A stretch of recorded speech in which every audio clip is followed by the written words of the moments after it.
Hello and welcome to the Assidium tutorial library. How to load an option. Options are complex securities and we obviously need much more detail in order to model them correctly. An option is the right but not the obligation to buy or sell a security later at a price agreed now. For detailed help on options, please see our white paper section or find the options section in your downloaded help manual. We need all the basic information needed to load spot equities, but we also require the following. We need to know whether the option is American or European.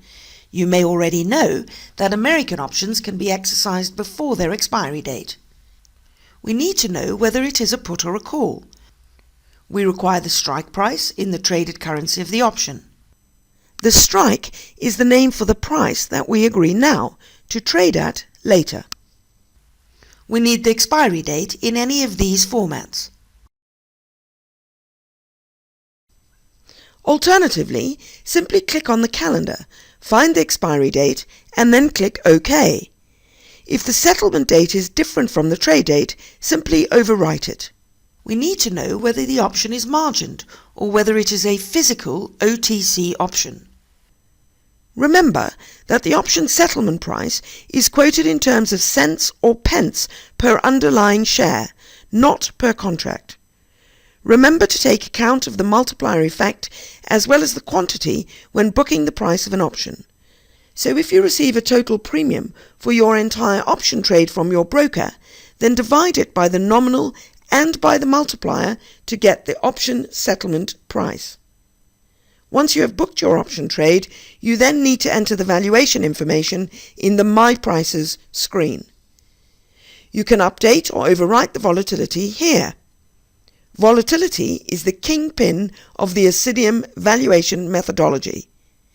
If you supply it, we use it to calculate the premium P&Ls, exposures and Greeks of your option, based on the movement of the underlying security in real time. If you do not supply it, the first thing we do is calculate it from your other inputs, and then we use it to value your option in real time based on the movements in the underlying share price.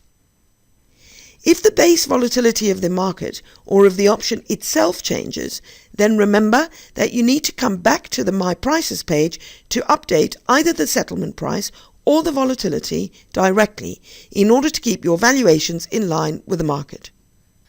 The risk-free rate is optional. If you enter a yield, we will use it. If not, we assume a yield of 0.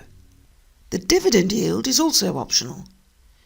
If you enter a yield, we will use it. If not, we assume a yield of 0. Remember that for an OTC option, an option on an underlying security on which we cannot get prices, you will always need to provide us with the underlying price as well. For Assidium to calculate the volatility from your other inputs, we require an underlying price and a current price. If you do not enter a current price for your option, Assidium will calculate a weighted average settlement price from all your trades and use that price together with the underlying price to calculate a volatility. And again, this volatility will be used to calculate option prices for you as your underlying price moves in the market. Remember that the current price of an option is also quoted in terms of cents per underlying share, not per contract.